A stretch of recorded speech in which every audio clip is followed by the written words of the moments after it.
You're listening to WICR, Iona College Radio. Welcome back, folks, for our third and final segment for today of The Rock is On. I'm your host, The Rock. I said last week we were gonna talk about basketball or preview basketball, but we're gonna prolong that till next week. I apologize for anyone that want to know my basketball predictions, but there was a lot of World Series coverage, a lot of things, a lot of headlines I wanted to discuss. But I promise you, we will talk about basketball next week, and I will make my predictions in terms of seedings and NBA Finals predictions as well. I promise you that. But for our last segment of the day, or for the show, I should say, is I want to talk about when it comes to establishing teams or building championship teams. When it comes to building a championship caliber team, it's going to take time, patience, and will. And that's not just with baseball. That's with any sport. Football, basketball, hockey, and for those who watch soccer, even soccer. It's going to take time to develop players, draft players, build team chemistry, make them competitive year after year. Which leads me into this point. And you also, before I get into my point, I just want to say it takes a while. It takes a while for a team to gel and mesh. And it takes the right people, the right-minded people who are smart, intelligent, know what they're doing, know what's at stake, take some risk here and there. And if you have that kind of guy leading the way, like a general manager or even an owner to an extent, you're going to be successful as a franchise. And I think that's what the Cubs have with Theo Epstein. Which leads me to question this. Is Theo Epstein not only the greatest general manager or president, because he's the president of the Cubs, and not only in baseball, but in sports, in history of sports? And you got to consider him. He's right up there in the totem pole when it comes to best general manager or best president, because he knows what it takes to win a championship and how long it's going to take. When it comes to drafting players, trusting the scouting departments, when the draft comes, what players to take, etc., the whole 9 yards. But he's got to, honestly, since he won a championship with the Cubs, he's got to have a spot in Cooperstown. He's got to have a plaque for him already. If Rob Manfred's not already making his plaque, or not making a plaque for Theo Epstein, I don't know what he's waiting for. I would just do it right now. Because you got to look at it from this point. Theo Epstein broke two of the longest curses, or sports curses, not only in baseball, but in sports. Because if you remember, in 2004, he was the general manager of the Red Sox that won 4 consecutive games and were trailing the Yankees 3-0 and won 4 consecutive games in the ALCS, and then they swept the Cardinals in the World Series, and they broke the curse of the Bambino.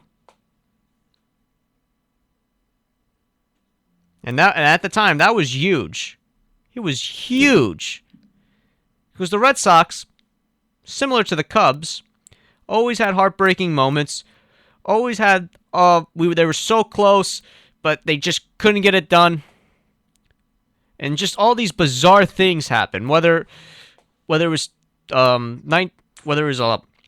losing Game 7 of the 1975 World Series at home against the Cincinnati Reds in the Big Red Machine, or the Bill Buckner game in Game 6 of the 1986 World Series against the Mets, or if it was Aaron Boone in the 2003 ALCS where Grady Little left Pedro Martinez in too long, didn't have Allen, should have made Alan Emery pitch to Hideki Matsui, lefty on lefty. Just all these bizarre moments happened to the Red Sox. And What do you know? They win the World Series in 2004, and Theo wins another one in 2007. Just to show, hey, they're competitors year after year. 3 years later, they win a World Series, and just to show, hey, they're competitors. Then in the fall of 2011, I think around maybe a little over 5 years ago, around this time, he took the job as president for the Cubs. And he told Cub fans and he told the Chicago media, I have a plan, but you guys just got to be patient and you got to work with me. Well, media doesn't have to work with him, but you know what I'm saying. If you follow this plan, it will work, and we will be world champions. Cub fans bought into what Theo said, hired Jed Hoyer as his general manager, and 5 years later, or till this day, or present day, we should say, the Cubs are World Series champions.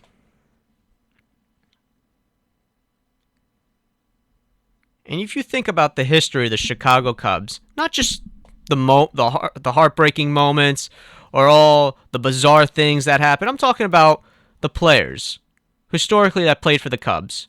Whether it was Fergie Jenkins, Ernie Banks, Ron Santo, Sammy Sosa, even though he was linked to steroids, but still one hell of a player despite the steroid use. There were a lot of great... Ryan Sandberg, that was another one. You got to consider, there were a lot of great players. Good number of Hall of Fame players that played or that wore a Cub uniform. And some came close to winning a championship, or not winning a championship, but getting to the World Series and competing for a championship, because they went 71 years without winning the pennant.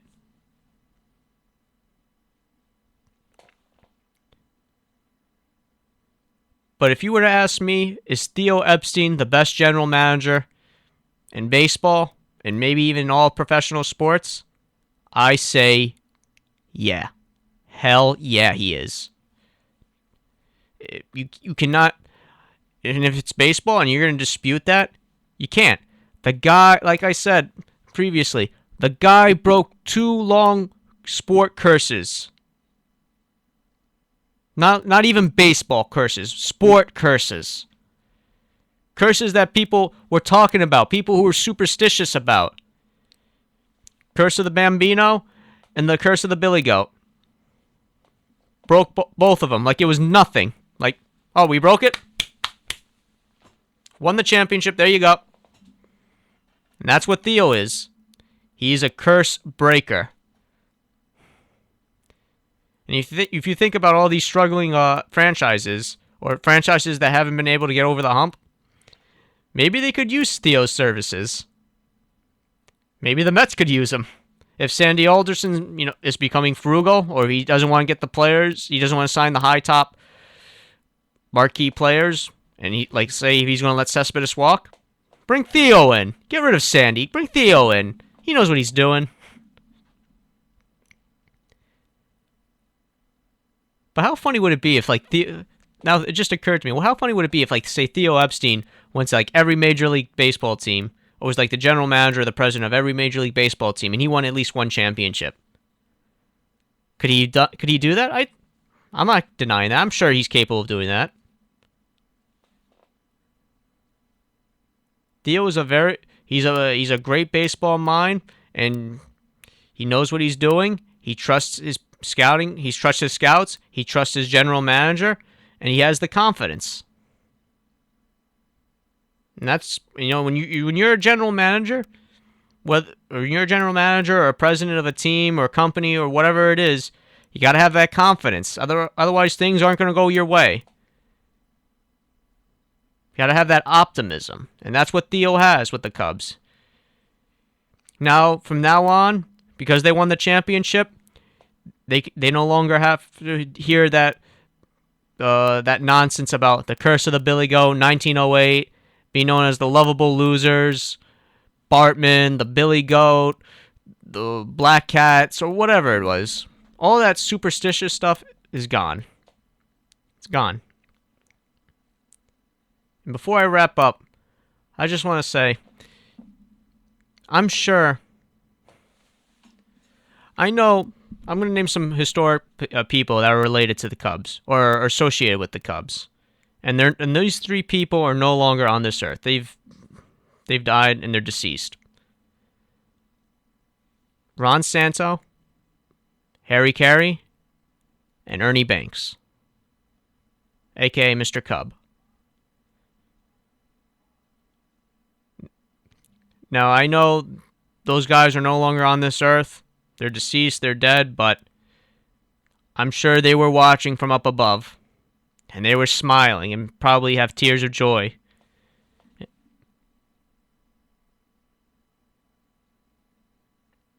And that's just, I'm sure it's special. It's special for their families associated with them and the fans.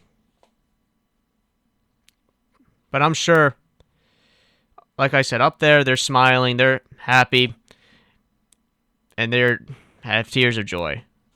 But the Cubs winning the World Series, it's just a great sports story, and this is going to go down as the best sports story, not only in 2016, but for many years to come.